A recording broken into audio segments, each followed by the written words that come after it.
আসসালামু আলাইকুম রহমতুল্লাহি ওবরাকাতুহ। আলহামদুলিল্লাহি ওয়াহদা ওয়াসসালাতু ওয়াসসালামু আলা মান লা নাবিয়্যা বা'দা ওয়া আলা আলিহি ওয়া সাহবিহি ওয়া মাওয়ালা। আমাদের বর্তমানে যে কিতাবের উপরে দার্স চলতেছে, কিতাবটির নাম হলো আদ-দুরুসুল মুহিম্মা লিআম্মাতিল উম্মাহ। উম্মার আম জনগোষ্ঠীর জন্য গুরুত্বপূর্ণ দাস সমূহ।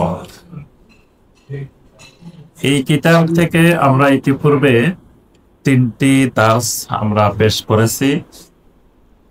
আজকে এই কিতাবের 4র্থ নম্বর দাস।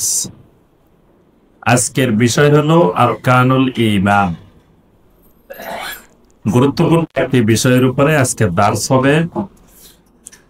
তো আলহামদুলিল্লাহ, এখন আমাদের সম্মানিত শ্রোতা দর্শক মন্ডলী এখন পরীক্ষায় ব্যস্ত আছেন।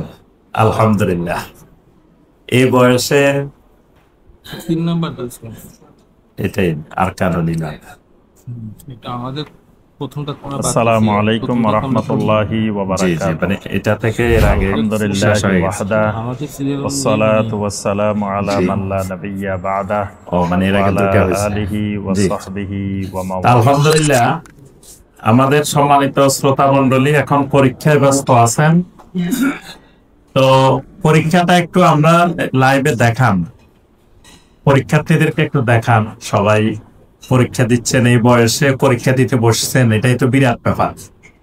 পাস করা ফেল করা পরে যে এই বয়সে আলহামদুলিল্লাহ সবাই দ্বীনের ঈমানের পরীক্ষা দিতেছেন, আলহামদুলিল্লাহ। তো এটা সবার জন্য অনুসরণীয় হতে পারে। আমাদের বাইরা দেশে বিদেশে সবাই এই মডেলটি অনুসরণ করতে পারেন যে আগের দার্সে যে আলোচনা হবে পরবর্তী দার্সের আগে ওইটার উপরে একটি সংক্ষিপ্ত পরীক্ষা হবে। এখানে মাত্র কয়টা? আজকে 16টা প্রশ্ন। আজকে প্রশ্ন কয়টা? 16টা। শুধু 16টা প্রশ্ন, আর একেবারে সহজ প্রশ্ন। আমি বলছি যে প্রশ্নের মধ্যে 6 নাম্বার আর 14 নাম্বার বাদ। 6 আর 14 নম্বর বাদ দিলে আর 14টা প্রশ্ন। তো কঠিন না করে যত সহজ করা যায় ওই রকম সহজ প্রশ্ন। আজকে তো মনে হয় আলহামদুলিল্লাহ সবাই পুরস্কার পেয়ে যাবে। একেবারে সম্পূর্ণ নকল মুক্ত পরিবেশে পরীক্ষা। আলহামদুলিল্লাহ, কোন নকল নাই। আবার মোবাইলেও কোনো কিছু, কোনো প্রযুক্তি সহযোগিতাও আলহামদুলিল্লাহ আজকের পরীক্ষায় নাই। একেবারে মানে সুন্দর পরিবেশে আমাদের পরীক্ষার্থীরা আলহামদুলিল্লাহ পরীক্ষা দিচ্ছেন। তো সবাইকে অনুরোধ করব আমাদের দার্সগুলো এভাবেই একটু ফলপ্রসূ হবে, যে যদি ওই আলোচনার উপরে পরবর্তীতে পরীক্ষা হয় তাহলে এটার উপরে পড়াশোনা হবে। আবার আমরা আগের আলোচনার একটা সারসংক্ষেপও আমরা দিয়ে দিয়েছি, গত ক্লাসের একটা সারসংক্ষেপ। আবার এই সারসংক্ষেপটা পড়ে নিলে ভালো হতো, কারণ এটা থেকে তো আবার উত্তরও পাই যেতে পারে। যেহেতু গত ক্লাসের আলোচনা, তাহলে এটার মধ্যে তো প্রশ্নের উত্তর নাকি যেতে পারে। এই জন্য এটা নিয়ম হবে, সামনে থেকে আমরা আগে পরীক্ষা হবে, লাস্টে ক্লাসের এটা দেওয়া হবে, একসাথে দুইটা দেওয়া হবে না। এই জন্য যারা বুদ্ধিমান তারা কিন্তু ওখান থেকে উত্তর পাই দেবে।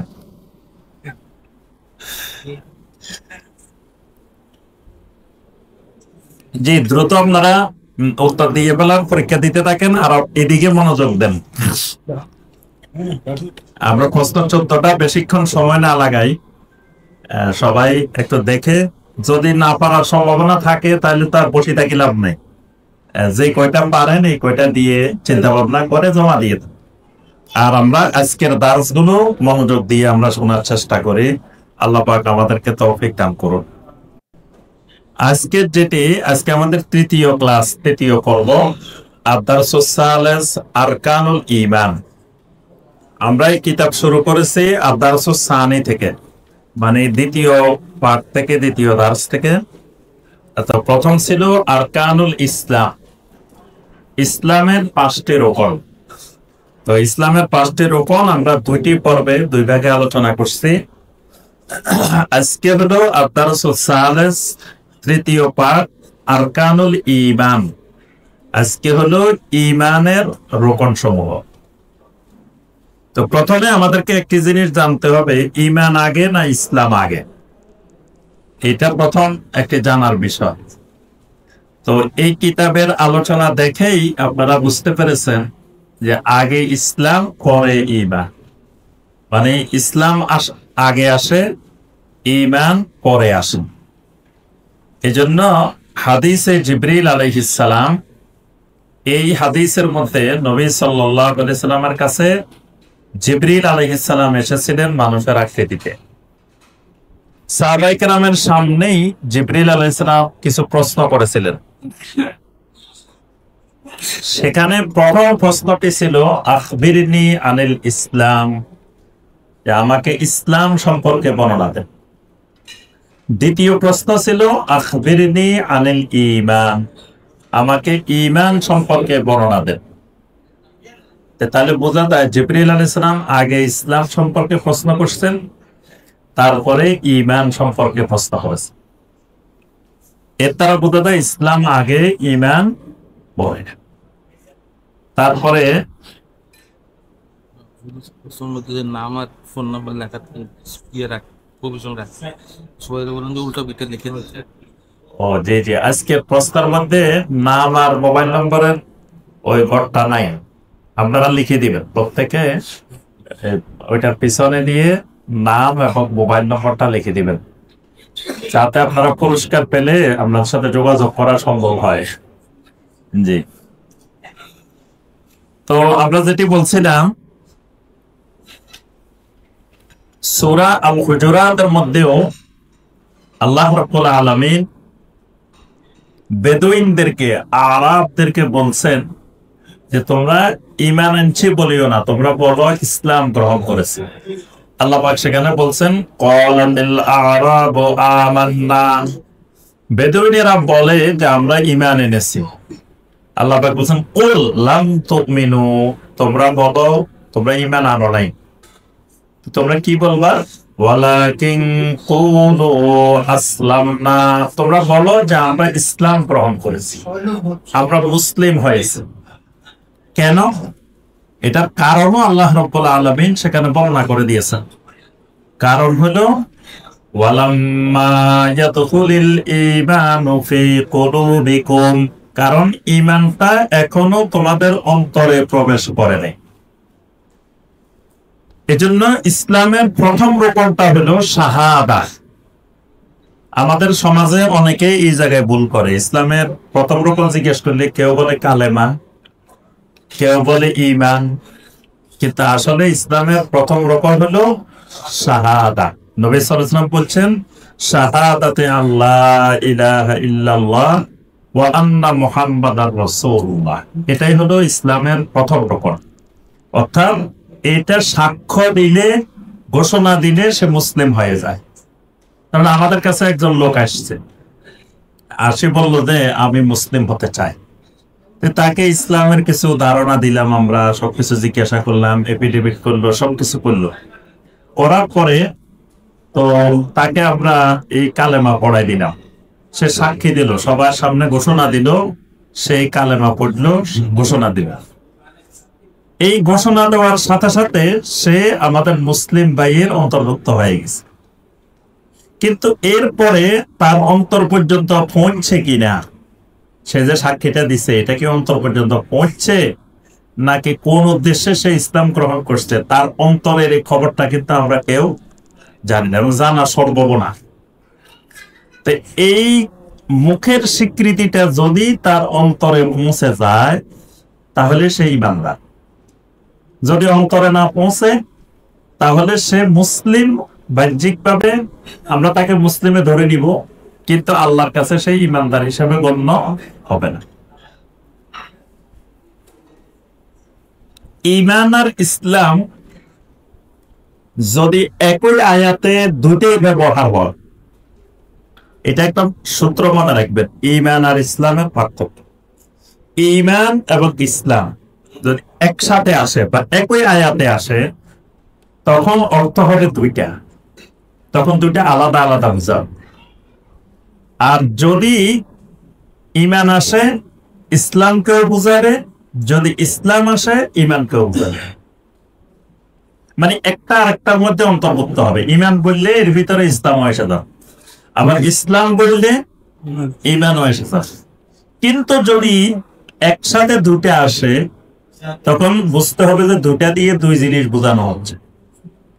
যেমন সূরা আলে ইমরানের 102 নম্বর আয়াত, যেটা আমরা সবসময় খুতবার মধ্যে শুরুতে তেলাওয়াত করি, ইয়া আইয়ুহাল্লাযীনা আমানুত্তাকুল্লাহা হাক্কা তুকাতিহি ওয়া লা তামুতুন্না ইল্লা ওয়া আনতুম মুসলিমুন। এই আয়াতে প্রথম শুরু হয়েছে ঈমান দিয়ে, ইয়া আইয়ুহাল্লাযীনা আমানু।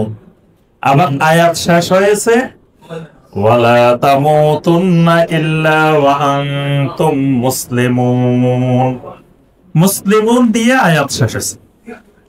তাহলে আল্লাহ পাক ঈমানদারদেরকে বলতেছেন তোমরা মুসলিম না হয়ে মৃত্যুবরণ করি। একই আয়াতে ঈমানও আসছে, একই আয়াতে ইসলামও আসছে।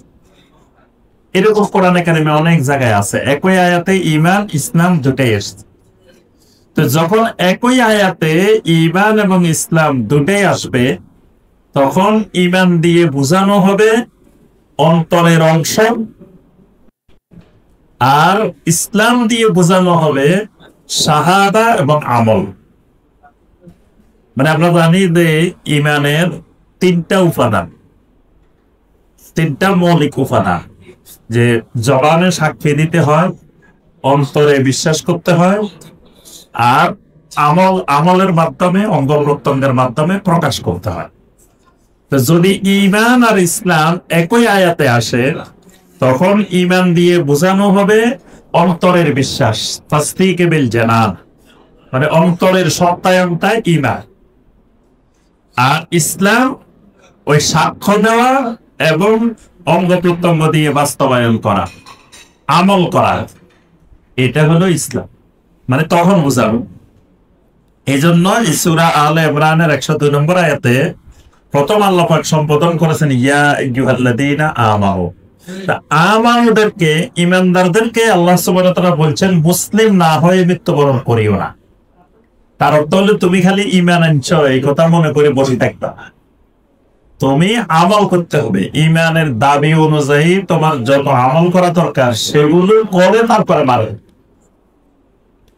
এই জন্য এই সূত্রটা মনে রাখবেন যে ঈমান ইসলাম দুইটা এক জিনিস না আলাদা জিনিস। তো প্রথমত দুটার মধ্যে শাব্দিক দিক থেকে পার্থক্য আছে। ইসলাম অর্থ কি বলেন তো দেখি, ইসলাম অর্থ কি ইসলামের বাংলায়?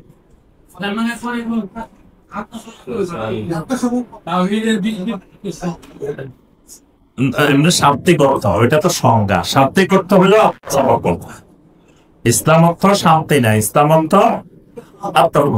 ঈমান অর্থ কি? জি না, ঈমান মানে বিশ্বাস না, ঈমান মানে স্বীকার করা, স্বীকৃতি দেওয়া। ঈমানের বিপরীত কি? কুফর। কুফর মানে কি? অস্বীকার করা। তাহলে ঈমান মানে স্বীকার করা।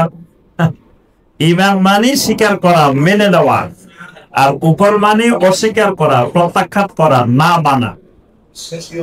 কিন্তু আমাদের সমাজে প্রচলিত হয়ে গেছে যে ঈমান মানে বিশ্বাস, ইসলাম মানে শান্তি। মানে দেখবেন বেশিরভাগ মানুষ এটাই বলে, জিজ্ঞাসা করলে ঈমান মানে কি, বলে যে বিশ্বাস। ইসলাম মানে কি, বলে যে শান্তি। কিন্তু ইসলামের শাব্দিক অর্থ শান্তি না, সালামের শাব্দিক অর্থ শান্তি। ইসলাম অর্থ আত্মসমর্পণ করা, আর ঈমান অর্থ আবার বিশ্বাস করা। বলে ঈমান অর্থ স্বীকার করা, স্বীকৃতি দেওয়া, মেনে নেওয়া, এটা হলো ঈমান। যে মনে রাখবেন ঈমানের বিপরীত কুফর। তো কুফর অর্থ যদি অস্বীকার করা, না মানা, প্রত্যাখ্যান করা হয়, তাহলে এটার বিপরীতটাই তো ঈমান। আচ্ছা, ইমানের রকম কয়টা? 6টা। ইসলামের রকম 5টা। তাহলে ইমান ইসলামের পার্থক্য বলতেছি, পয়েন্টটা মনে রাখবেন। 1 নম্বরে দুটার মধ্যে শাব্দিক পার্থক্য আছে, শাব্দিক অর্থের পার্থক্য আছে, দুটার অর্থ দুটা। 2 নম্বরে বলছি রোপণগত পার্থক্য আছে, যে ইসলামের রোপণ 5টি, ইমানের রোপণ 6টি। আচ্ছা, 3 নম্বর, দুইটা যদি এক জায়গায় আসে পার্থক্য হবে, হবে এক জায়গায় আসলে পার্থক্য হবে, কিন্তু যদি আলাদা আলাদা আসে, একটা বললে আরেকটাকে বোঝাবে। ইমান বললে ইসলাম সহ বোঝাবে, ইসলাম বললে ইমান সহ বোঝাবে। কিন্তু যদি দুটোই একসাথে থাকে তখন পার্থক্য বোঝা যাবে। পার্থক্যটা কি? ইমান বলতে অন্তর অংশটা বোঝাবে, আর ইসলাম বলতে জবানের এবং অঙ্গ প্রত্যঙ্গের কাজগুলাকে ইসলাম বোঝাবে। এই হলো সহজ পার্থক্য। এবার আসেন, আজকের আমাদের দার্স হলো আরকানুল ঈমান। তো যিনি কিতাবের লেখক শাইখ বিন বাজ রাহিমাহুল্লাহ, তিনি বলেন আরকানুল ঈমান ওয়া হিয়া সিত্তাতুন, যে আরকানুল ঈমান হলো 6টি। আরকানুল ঈমান মানে ঈমানের রোকন। রোকন মানে কি? রোকন এমন এক জিনিস যেটা ছাড়া সেই জিনিসটা বাস্তবায়ন হয় না, সে জিনিসটা অকার্যকর হয়ে যায়। এজন্য একটা রোকনের অনুপস্থিত হইলে ওই জিনিসটা বাতিল হয়ে যায়। এজন্য সলাতের যতগুলো রোকন আছে, একটা রোকন যদি কারো ছুটে যায় তো পুরা সলাটাই বাদ। তাহলে ইসলামের একটা রোকন ছুটে গেলে তার ইসলাম বাতিল হয়ে যায়। ইমানের একটা রোকনে ছুটে গেলে তার পুরা ইমান বাতিল হয়ে যায়। তাহলে এইরকম জিনিসগুলাকে বলা হয় শরীয়তের ভাষায় রোকন। রোকন আর শর্ত দুইটা জিনিস, দোনোটাই ফরজ। রোকনও ফরজ, শর্ত ফরজ। পার্থক্যটা কি কে বলবেন? আপনি ছাড়া সহজ নয়, একজনে বললে কাঁপতে হবে।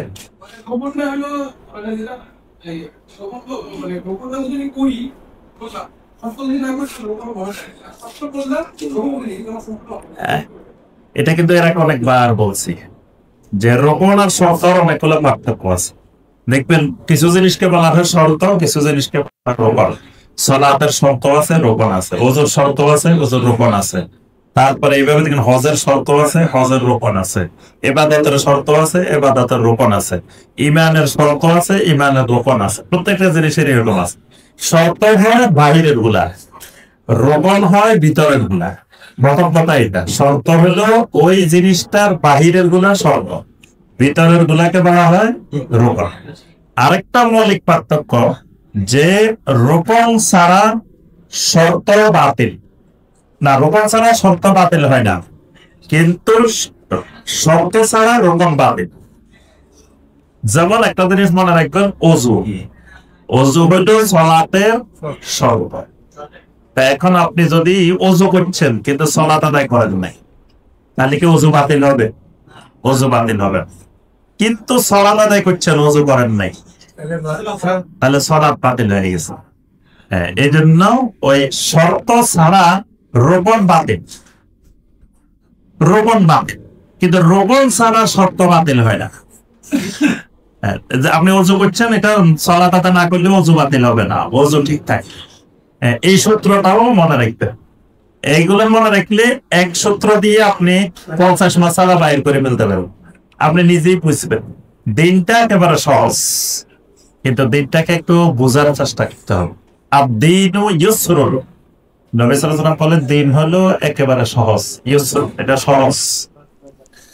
তাহলে ঈমানের রুকন হলো 6টি। 1 নম্বর রুকন আন তুমিনা বিল্লাহ, আল্লাহ রাব্বুল আলামিনের উপরে ঈমান। 2 নম্বর ওয়া মালাইকাতিহি, আল্লাহ সুবহানাহু ওয়া তাআলার ফেরেশতাদের উপরে ঈমান। 3 নম্বর ওয়া কুতুবিহি, আল্লাহর কিতাব সমূহের উপরে ঈমান। 4 নম্বর ওয়া রাসূলিহি, আল্লাহর রাসূলদের উপরে ঈমান। 5 নম্বর ওয়া বিল ইয়াউমিল আখির, আখিরাতের উপরে ঈমান। 6 নম্বর ওয়া আন তুমিনা বিল কদারি খাইরিহি ওয়া শাররিহি, তাকদীরের ভালো এবং মন্দের উপরে ঈমান। এই ছয়টা হলো ঈমানের 6টি রকম। তাহলে এই 6টি, প্রথম কথা, এই 6টি বিশ্বাস করা ফরজ। দ্বিতীয় কথা, এই 6টির এলেম অর্জন করা ফরজ। তৃতীয় কথা, এই 6টির কোন কোন জিনিস বিশ্বাস করতে হবে সেটা জানতে হবে। ধরেন আল্লাহ আছে, এটা আপনি বিশ্বাস করেন, তাহলে কি আপনি মুমিন হয়ে গেছেন? আল্লাহ আছেন এটা তো মুশরিকেরাও বিশ্বাস করে, কাফেরও বিশ্বাস করে। নবী সাল্লাল্লাহু আলাইহি ওয়াসাল্লামের যুগে সমস্ত মুশরিকেরা আল্লাহকে বিশ্বাস, আল্লাহর ঘরে হজ করতো, আল্লাহর কাছে দোয়া করতো। তা আল্লাহকে বিশ্বাস না করলে কি তারা আল্লাহর ঘরে হজ করছে, আল্লাহর ঘরে তাওয়াফ করছে? তারা নিজেদেরকে আল্লাহর ঘরের খাদেম পরিচয় দিত। তাহলে আল্লাহকে বিশ্বাস করছে। তাহলে শুধু আল্লাহ আছেন এটা বিশ্বাস করার নাম ঈমান না। তাহলে আল্লাহর উপরে ঈমান বলতে কি কি বোঝায় এটা জানা লাগবে।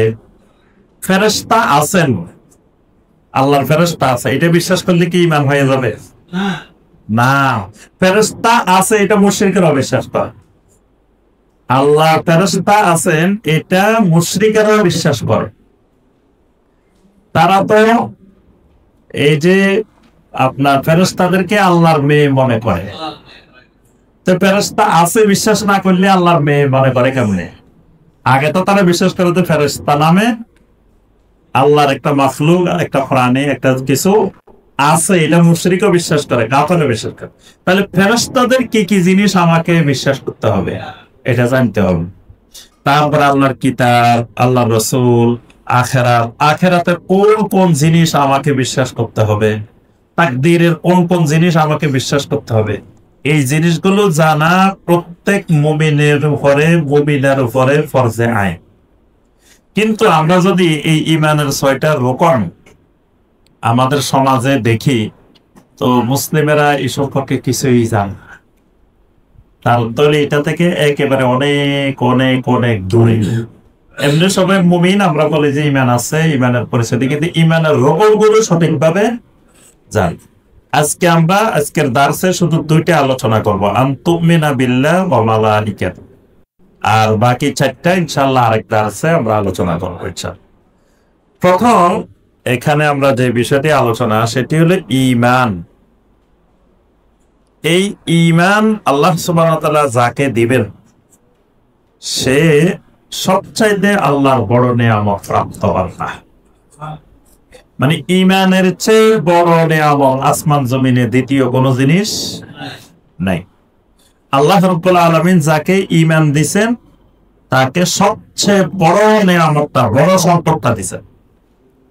এটা থেকে বড় নিয়ামত, বড় সম্পদ দ্বিতীয় কোনো জিনিস নাই। এজন্য ঈমানদার কখনো ফকির হয় না, গরিব হয় না। কারণ ঈমানদারের ঈমানটাই তো বড় সম্পদ। তাহলে ঈমানদার তো বিশাল সম্পদের মালিক। এজন্য ঈমানদারকে পৃথিবীর সব সম্পদ দিয়েও কেউ কিনতে পারে না। কারণ তো তার কাছে যে সম্পদ আছে, এই সম্পদ সারা পৃথিবী বিক্রি করলেও এই সম্পদের সমান হবে না। এজন্য ঈমানদার কোনোদিন ফকির হয় না, ঈমানদার কোনোদিন গরিব হয় না। ঈমানদার সবসময় ধনী, কারণ সে বিশাল এক সম্পদের মালিক। দ্বিতীয়ত, ঈমান ওয়ালাকে আল্লাহ রাব্বুল আলামিন মহব্বত করেন, ভালোবাসেন। যার মধ্যে ঈমান আছে নিশ্চিত আল্লাহ তাকে ভালোবাসে। ঈমানটাই আল্লাহর ভালোবাসার দলিল। প্রথম আমরা যে কথা বললাম যে ঈমান আল্লাহ সুবহানাহু ওয়া তাআলার পক্ষ থেকে সবচেয়ে বড় নিয়ামত। সূরা আল মায়েদার 3 নম্বর আয়াত আল্লাহ সুবহানাহু ওয়া তাআলা বলেন, আল ইয়াওমা আকমালতু লাকুম দীনাকুম ওয়া আকমালতু আলাইকুম নি'মাতি ওয়া রাদিতু লাকুমুল ইসলাম দীনা। এখানে 3টা কথা, একই আয়াতে 3টা কথা। প্রথম কথা, আল ইয়াওমা আকমালতু লাকুম দীনাকুম, আজকের এই দিনে তোমাদের জন্য তোমাদের দিনকে পরিপূর্ণ করে দিলাম। দিন মানে কি? ইসলাম। যেই দিনকে আল্লাহ পরিপূর্ণ করে দিয়েছেন সেই দিন কোনটা? ইসলাম। তাহলে পরে আল্লাহ ইসলামের কথা বলছেন, তারপরে বলছেন ওয়া আতমামতু আলাইকুম নি'মাতি, আমার নিয়ামতকে তোমাদের উপরে ইতমাম করে দিলাম। ইতমাম, ইতমাম মানে কি বলেন তো দেখি? যে সালাতের মধ্যে যখন আপনি ধরেন এই রাকাত পাইছেন, এক রাকাত পান নাই, তো আপনি পরে কি করবেন? সালাম ফেরানোর পরে আরেক রাকাত ইতমাম করবেন। ইতমাম, নবী সাল্লাল্লাহু আলাইহি ওয়াসাল্লাম বলছেন তুমি যেটুকু পাও নাই সেটুকু আতিম্মু, ইতমাম করো, সম্পূর্ণ করো, শেষ করো। তা আল্লাহ বলছেন ওয়া আতমামতু আলাইকুম নি'মাতি, তোমাদের উপরে আমার নিয়ামতকে ইতমাম করে দিলাম, পরিপূর্ণ করে দিলাম, সম্পূর্ণ করে দিলাম। এখানে নিয়ামত মানে কি? না, এই নিয়ামত মানে ঈমান। নিয়ামত মানে ঈমান, মানে একই আয়াতে যখন আসছে, আগে তো ইসলামের কথা আল্লাহ বলে দিয়েছেন, আল-ইয়াউমা আকমালতু লাকুম দীনাকুম, দিন মানে ইসলাম। এখানে বলতে বলছেন নিয়ামত, ওয়া আতমামতু আলাইকুম নি'মাতি, এই নি'মাতি মানে ঈমান। অর্থাৎ আল্লাহ সুবহানাহু ওয়া তাআলার সবচেয়ে বড় নিয়ামত ঈমান। এখন হজের মাধ্যমে যখন হজ হইল, তখন আল্লাহ পাক বলছেন যে আমি দিনকেও পরিপূর্ণ করলাম, ঈমানটাকেও তোমাদের জন্য পরিপূর্ণ করে দিলাম। অর্থাৎ হজের মাধ্যমে ইসলামও পরিপূর্ণ হয়, ঈমানও পরিপূর্ণ হয়। এই আয়াত হলো দলিল। আবার কথা বুঝতে পারছি? বুঝেন না কথা?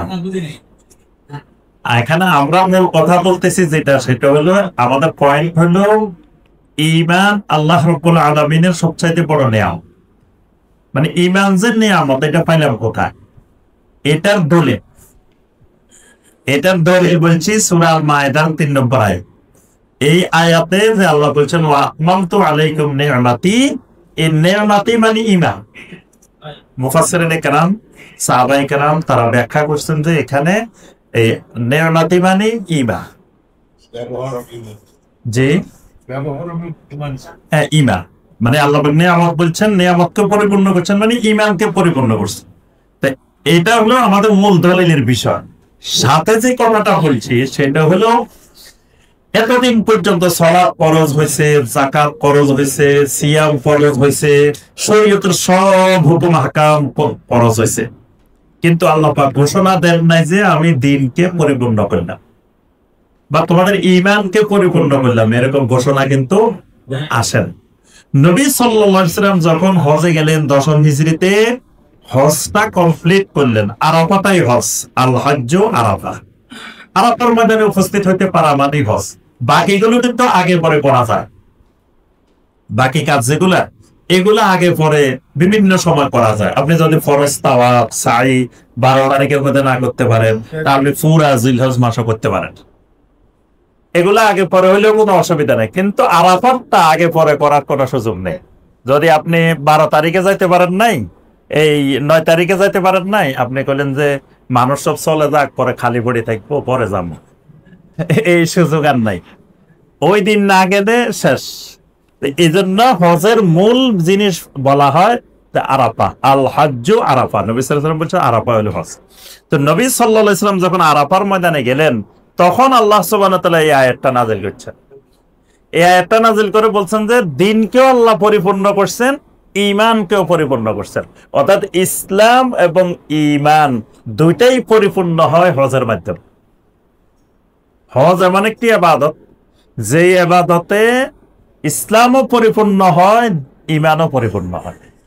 এই জন্য আল্লাহ পাক এই আয়াতে দুটো একসাথে বলছেন। তাহলে ঈমান আল্লাহর পক্ষ থেকে বড় নিয়ামত।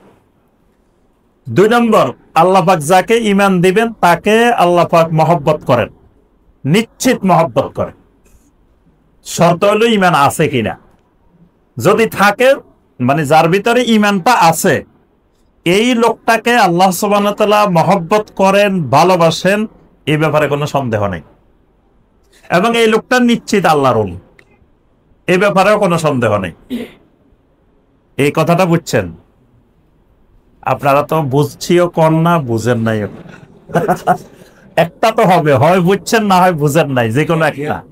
হ্যাঁ, বুঝলে কিন্তু আবার আমি জিজ্ঞেস করবো, বুঝলে আবার বুঝাই দেন।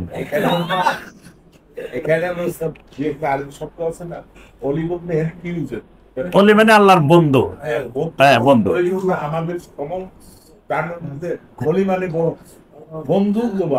জি, যাই হোক, তো দ্বিতীয় কথা আমরা যেটা বলছি যে যাকে আল্লাহ সুবহানাহু ওয়া তাআলা ঈমান দিবেন তাকে আল্লাহ সুবহানাহু ওয়া তাআলা নিশ্চিত মহব্বত করেন, নিশ্চিত ভালোবাসেন, এই ব্যাপারে কোনো সন্দেহ করা যাবে না।